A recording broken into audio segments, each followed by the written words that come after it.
새벽 기도로 나오신 성도님들을 주님의 이름으로 환영합니다. 함께 샘물의 기도로 기도하겠습니다.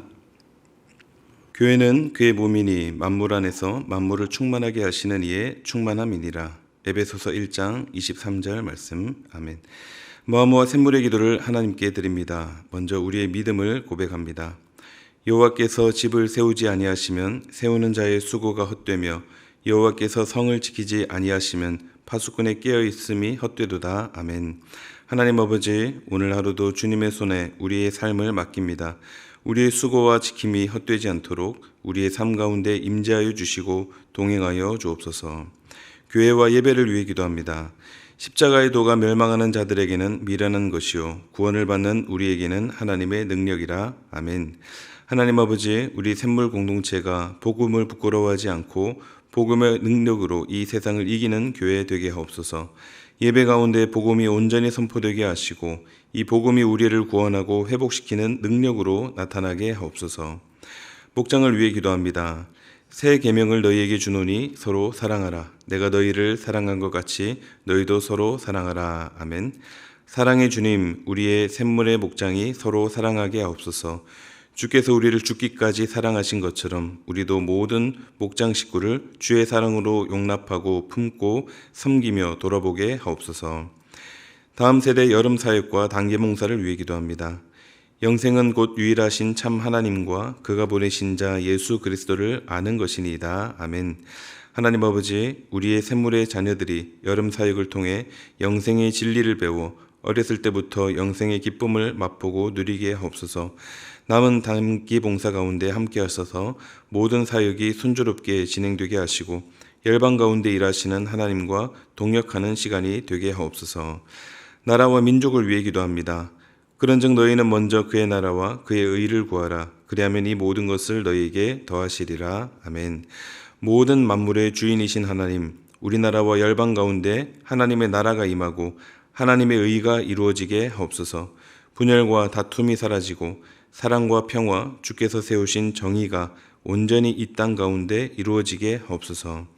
하늘에서 주의 뜻이 이루어졌듯이 오늘도 우리의 삶 가운데도 주의 뜻이 이루어지길 소망합니다. 우리 주 예수 그리스도의 이름으로 기도드립니다. 아멘.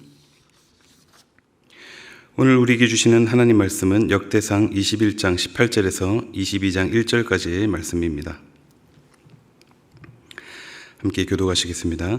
여호와의 천사가 갓에게 명령하여 다윗에게 이르시기를 다윗은 올라가서 여부수 사람 오르난의 타작 마당에서 여호와를 위하여 제단을 쌓으라 하신지라. 이에 갓이 여호와 이름으로 이른 말씀대로 다윗이 올라가니라. 그때 오르난이 밀을 타작하다가 돌이켜 천사를 보고 오르난이 4명의 아들과 함께 숨었더니 다윗이 오르난에게 나아가매 오르난이 내다보다가 다윗을 보고 타작 마당에서 나와 얼굴을 땅에 대고 다윗에게 절하매 다윗이 오르난에게 이르되 이 타작하는 곳을 내게 넘기라. 너는 상당한 값으로 내게 넘기라. 내가 여호와를 위하여 여기 한 제단을 쌓으리니 그리하면 전염병이 백성 중에서 그치리라 하니 오르난이 다윗에게 말하되 왕은 취하소서. 내 주 왕께서 좋게 여기시는 대로 행하소서. 보소서, 내가 이것들을 드리나이다. 소들은 번제물로, 곡식떠는 기계는 화목으로, 밀은 소제물로 삼으시기 위하여 다 드리나이다 하는지라. 다윗 왕이 오르난에게 이르되 그렇지 아니하다. 내가 반드시 상당한 값으로 사리라. 내가 여호와께 드리려고 내 물건을 빼앗지 아니하겠고 값 없이는 번제를 드리지도 아니하리라 하니라. 그리하여 다윗은 그 턱값으로 금 600세겔을 달아 오르난에게 주고 다윗이 거기서 여호와를 위하여 제단을 쌓고 번제와 화목제를 드려 여호와께 아뢰었더니 여호와께서 하늘에서부터 번제단 위에 불을 내려 응답하시고 여호와께서 천사를 명령하심에 그가 칼을 칼집에 꽂았더라.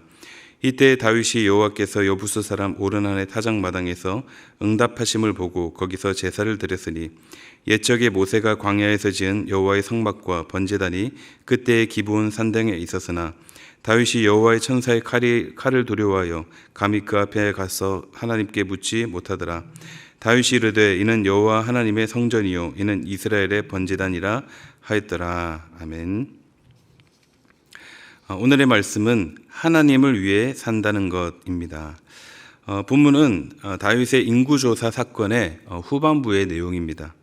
다윗이 범한 인구조사의 죄악으로 인해 결국 온 나라에 큰 재앙이 닥쳤는데 과연 다윗과 이스라엘은 이 위기를 어떻게 극복했을까요? 다윗은 우여곡절이 많은 인생이었지만 결국 하나님 마음에 합한 사람이다라는 칭찬을 받은 사람입니다. 정말 다윗은 하나님을 위해 살았다고 자타가 공인하는 그런 사람일 것입니다. 이 큰 재앙 속에서도 다윗의 중심은 오직 하나님이었습니다. 오늘 함께 비록 다윗으로 인한 재앙이었지만 이 상황 속에서도 하나님을 중심에 두고 하나님을 위해 살고자 했던 이 다윗을 우리 함께 묵상해 보고자 합니다. 묵상하실 때 내 인생이 하나님을 위해 살고자 다시 한 번 더 마음에 새기는 그런 귀한 시간 되시기를 바랍니다. 하나님을 위해 살려면 어떻게 되는가? 먼저 첫째는 하나님의 방법으로입니다. 하나님의 방법으로. 여러분 TV를 보면 어떤 문제에 대한 해결책을 제공하는 그런 프로그램들이 있죠. 반려견에 대한 솔루션, 또 혹은 자녀의 문제에 대한 어떤 솔루션. 사람들은 이 전문가의 진단과 또 해결책을 보면서 공감도 하고 감탄도 하면서 참 그 프로그램들을 흥미롭게 봅니다. 그런데 이 솔루션을 제공하는 전문가들이 참 대단한 분들이기는 한데 이분들에 대해서 또 반대로 부정적이고 어떤 다른 의견을 내는 그런 사람들이 꽤 있습니다. 그 사람들의 방법은 틀렸다, 잘못됐다라는 거죠. 그런데 그런 분들의 말을 들어보면은 그 말도 나름 일리가 있어 보이는 것들이 있습니다. 그런데 무엇이 맞고 무엇이 틀리고는 사실 별로 다를 바가 없는 것 같습니다. 그 문제 자체를 최소화할 수 있을지는 모르겠지만 사실 실제로 우리가 살다 보면은 그 TV에 나오는 것들이 정답이 아닐 때가 많이 있지 않습니까? 그저 우리는 그 TV 속에 있는 이야기로 우리가 살펴봐야 될 것 같습니다. 아무튼 우리는 여러 문제들을 가지고 살아갑니다. 오늘 다윗도 참으로 큰 문제에 봉착했습니다. 자신의 범죄로 인해 온 국민들이 죽어나가는 그런 감당하기 어려운 문제를 만나게 됩니다. 이 상황 속에서 다윗이 할 수 있는 것은 아무것도 없었습니다. 심적 부담감도 엄청났죠. 다윗은 차라리 저와 저희 집을 치시고 이 재앙을 거두어 주십시오. 하나님께 그렇게 요청을 하기도 합니다. 다윗이 어떤 사람입니까? 다윗은 참 하나님이 귀하게 쓰신 사람입니다. 우리는 이 사람이 어렸을 때부터 또 세상을 떠나기까지 그 모든 삶을 성경을 통해서 꽤 자세히 알고 있습니다. 실패도 있었고 많은 아픔을 가졌던 사람인데 결국 우리도 인정하지만 성경이 인정한 사람이라는 것입니다. 하나님의 마음에 합한 사람이라는 그런 칭찬이죠. 이 귀한 칭찬을 받은 이 다윗이 오늘 본문은 한 연약한 인간의 모습을 보여주고 있습니다. 이런 다윗에게 하나님이 지시하십니다. 18절입니다. 여호와의 천사가 갓에게 명령하여 다윗에게 이르시기를 다윗은 올라가서 여부수 사람 오르난의 타작마당에서 여호와를 위하여 제단을 쌓으라 하신지라. 하나님께서 다윗에게 주신 해결책 솔루션은 예배였습니다. 그리고 다윗은 바로 오르난의 타작마당으로 올라가서 예배를 드림으로 모든 재앙이 그치게 됩니다. 아무것도 갈피를 잡지 못하고 할 수 있는 것이 아무것도 없을 그때에 다윗이 이 하나님의 말씀을 듣자마자 바로 실행에 옮깁니다. 사실 다윗이 할 수 있는 일이 없었을까요? 전염병을 최소화하기 위해 사람들을 격리시키고 유능한 의사들을 국내외 찾아서 치료하기에 힘을 써보고 또 여러 분주하게 할 수 있는 일들이 아마 많았을 것입니다. 그런데 다윗은 그 할 수 있는 일들을 하지 않습니다. 왜 그럴까요? 무능한 군주였기 때문일까요? 백성들을 사랑하지 않았기 때문일까요? 아니죠. 이 상황에서 유일한 해결책은 바로 하나님이라는 것을 너무나 잘 알았기 때문입니다. 그리고 하나님은 예배를 드림으로 해결책을 주셨고 다윗은 즉시 실행에 옮김으로 이 모든 상황이 잘 종료가 되게 됩니다.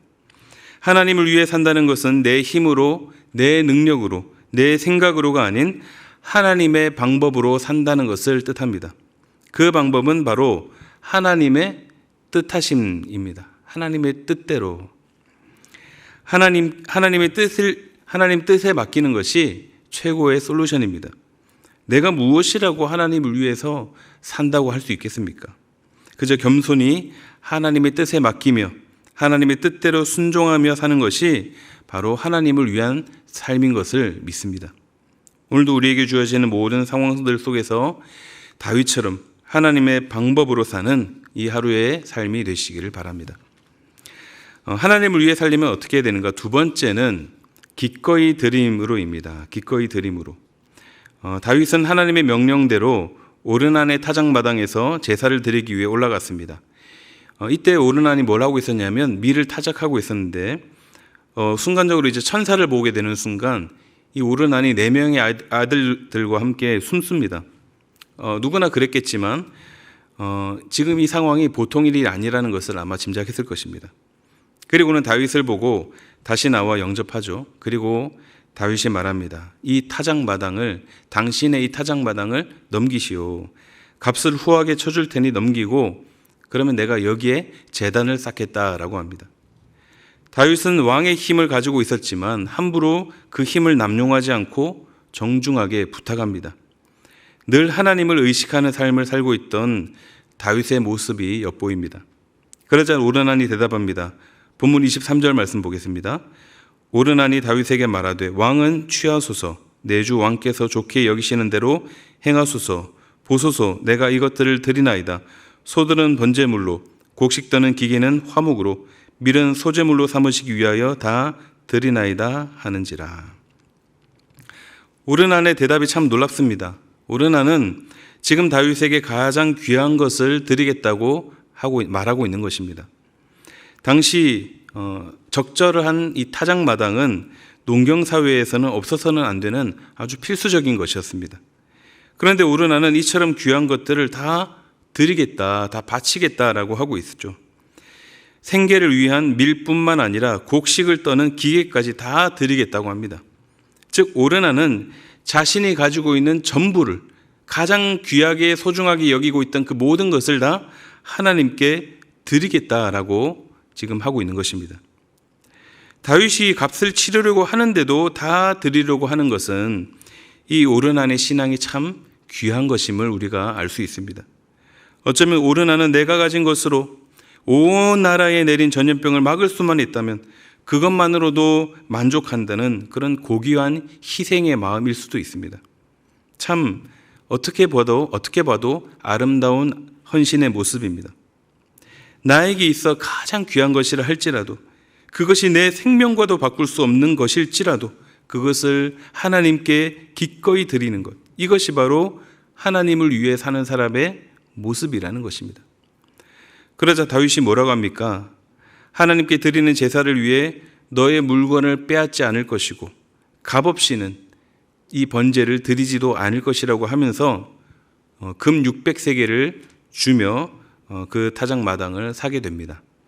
금 600세겔이면 요즘으로 치면은 대략 20억 내지 30억 정도 된다고 합니다. 너무 이제 값을 잘 쳐줬죠. 그런데 이는 단순히 오르난의 자세에 감동받아서가 아닙니다. 물론 오르난 이 모습도 참 귀한 자세이며 기꺼이 드리는 이 헌신의 자세가 우리가 배우고 또 본받아야 되고 또 칭찬받아 마땅합니다. 그러나 다윗은 단순히 오르난 때문에 그런 것이 아닙니다. 지금 다윗의 마음에는 오로지 하나님께 정말로 기꺼이 드리고 싶은 마음뿐이었습니다. 그래서 제단을 준비하는 것도 온 마음과 정성으로 준비하고 싶었던 것입니다. 만약 헐값으로 지불했다면 그 마음과 정성이 부족하다고 스스로 여기지 않았겠습니까? 그래서 다윗의 마음에 충분히 납득이 될 만한 값을 충분히 치르게 된 것입니다. 자, 그렇다면 우리가 하나님 앞에서 드릴 때에 무조건 비싼 것으로만 하나님께 드려야 하느냐, 그런 질문이 생깁니다. 그러나 그것은 아닙니다. 다윗은 하나님 앞에 자신이 할 수 있는 범위 안에서 최선으로 한 것입니다. 우리도 마찬가지입니다. 우리의 상황과 형편 속에서 최선으로 하나님께 드리는 것입니다. 그것이 물질일 수도 있지만 그것만이 아니라 우리의 모든 것입니다. 내가 가지고 있는 가장 중요한 것, 내가 가지고 있는 가장 소중한 것이라 할지라도 기꺼이 드릴 수 있는 그 헌신된 마음의 자세를 하나님이 기뻐하신다는 것입니다. 그래서 우리가 하나님 앞에 드릴 때에는 인색함으로, 계산적으로 혹은 그릇된 욕심으로 하나님께 드리는 것이 아니라 과부의 2렙돈을 기뻐하신 것을, 하나님이 기뻐하신 것을 기억하면서 오늘도 우리 주님 앞에 나의 모든 것을 기꺼이 드리고자 그런 헌신하는 그 헌신의 자세를 가지고 나아가므로 하나님 앞에 귀한 삶을 살아가시는 여러분들이 되시기를 바랍니다. 하나님을 위해 사는 삶 마지막 3번째는 은혜를 기억함으로입니다. 은혜를 기억함으로. 우리 22장 1절 말씀 보겠습니다. 다윗이 이르되 이는 여호와 하나님의 성전이요 이는 이스라엘의 번제단이라 하였더라. 이 말씀은 다윗이 하나님의 임재와 제사를 받으신 것에 대한 감격의 외침이었습니다. 동시에 이는 다윗이 하나님께 제사를 드림으로써 자기 죄를 사함받고 또 큰 재앙에서 벗어나게 된 은혜의 자리, 이 바로 오르난의 타작마당을 하나님 앞에 성전 부지로 드리겠다, 이것을 결정한 말이기도 합니다. 그래서 오르난에게 비싼 값을 주고 산 이유가 여기 있습니다. 즉 다윗은 하나님이 자신과 온 이스라엘에 베푸신 은혜를 잊지 않기 위해 그 자리를 바로 하나님의 성전을 지을 성전 부지로 삼은 것입니다. 그리하여 훗날 이스라엘 백성들은 이곳에 성전을 건축하게 되고 또 하나님이 자신들에게 내리신 은혜를 잊지 않고 감사하며 하나님께 영광 돌리는 삶을 살 수 있었고, 그곳에서 하나님을 예배하며 또 하나님을 만나는 은혜를 누리게 된 것이죠. 우리가 하나님의 은혜를 기억하는 것은 참으로 중요합니다. 그래야 우리가 감사할 수 있고, 그래야 우리가 위기 속에서도 좌절하지 않을 수 있고, 그래야 하나님을 위해 살 수 있는 힘이 나오는 것입니다. 그래서 우리에게도 기억해야 할 그 하나님의 은혜가 있습니다. 하나님을 만났던 은혜, 낙심되었던 믿음이 회복되었던 그때의 그 은혜, 기쁨을 주신 은혜, 절망 속에서 응답받은 은혜, 그 모든 은혜들, 그것들을 다시 우리가 떠올릴 때 이전보다 앞으로의 모든 삶 속에서 조금 더 쉽게 또 자연스럽게 또 평안 속에서 우리가 그 모든 어려움들이나 난관들을 이겨낼 수 있는 것이고, 더 우리가 기꺼이 주의 일들을 잘 감당할 수 있는 것입니다. 그래서 우리가 주의 주신 은혜를 늘 기억함으로 하나님께서 기뻐하시는 삶을 온전히 살아가시기를 주님의 이름으로 축복합니다. 말씀을 정리하겠습니다. 우리가 하나님을 위해 어떻게 살아야 하는가? 첫째는 하나님의 방법으로입니다. 내 힘과 내 생각대로가 아닌 하나님의 방법으로 사는 것이고, 둘째는 기꺼이 드림으로입니다. 하나님께 나아갈 때 인색함으로가 아닌 헌신의 자세로 늘 나아가야 하는 것이고, 세 번째는 은혜를 기억함으로 우리 모든 앞으로의 삶 속에 더 힘있게 살아갈 수 있는 힘이 될 수 있을 것입니다. 이 말씀으로 우리에게 주신 오늘 하루의 삶을 오늘도 승리하며 살아가시기를 우리 주님의 이름으로 축복합니다. 함께 기도하시겠습니다. 함께 기도하실 때 말씀을 기억하시면서 하나님의 방법대로 또 하나님께 기꺼이 드림으로 또 은혜를 기억함으로 하나님을 위해 사는 귀한 인생 되게 하여 주시옵소서. 우리 함께 기도하시고, 또 청년부 수련회가 오늘부터 시작되는데 또 가고 오는 시간 안전과 건강 모든 진행 등 하나님이 주관하시는 은혜 가운데 있는 수련회 될 수 있도록 위해서 기도하시고, 또 개인 기도 제목으로 기도하도록 하겠습니다. 기도하겠습니다.